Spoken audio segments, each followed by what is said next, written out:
Pricing and fees. There's two basic balancing points here, right? What the market will bear. If most of the market is charging, let's just say $100 an hour, and you come in and say, I'm better than that, $200 an hour, you may not get the job, right? If you come in at $50 an hour, you may be perceived as not that good. So there's a balance of what is the perception out there of what the market perceives and what the market will bear. That's the one half of the seesaw here. The other half of the seesaw is, what does it really cost you to do this? So if it's an editing job, do you have to rent editing equipment? Do you have access to it? If it's an illustration job, do you have to invest in a certain number of materials? Are there actual hard costs that are coming out of this equation, and are those costs billable in addition? So sometimes when you're doing a proposal, it will be fees and expenses. Sometimes your fee, they're just assuming if you're a professional and you're doing an editing job, you have the equipment. And so that's all bundled in. So if you don't have that equipment, you either have to find it, borrow it, rent it, and that may affect how much you're actually going to net out of this. So this is the balancing act. What the market understands and will bear, and what it's truly costing you.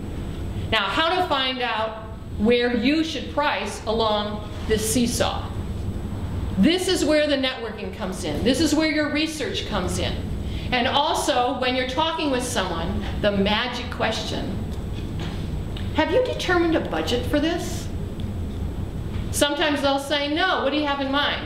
Then it devolves back in your court, and you have to be prepared to say something. It may be that you have thought through the numbers enough that you can say, well, I'm thinking probably about $3,500. Or you can say, no, I really need some time to think about this more. Realize that you will, not even probably, you will make mistakes in pricing in your early days. Sometimes you don't communicate well, or you misquoted, or whatever.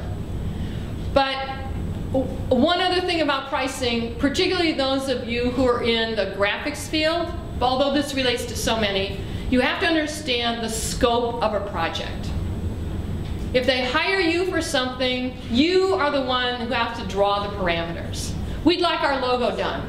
Okay, fine. We'd like a website done. Okay, fine. Those are two different projects. Would you like to combine them? No, actually, let's start with the website first. Okay, so if we're going to do a website, how many pages do you want? How much detail? Do you want templates? How are updates going to be done? It's up to you as the professional to define that.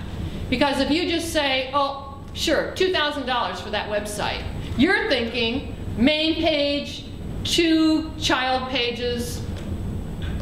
Sounds pretty straightforward, right? That's a lot of money. I can do this in a weekend. They're thinking main page, second page, database, contact form, e-commerce, right? So it's up to you to draw the frame.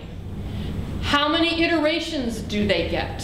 How many times do they get to come back to you and say, I think I want it just a little bit bluer?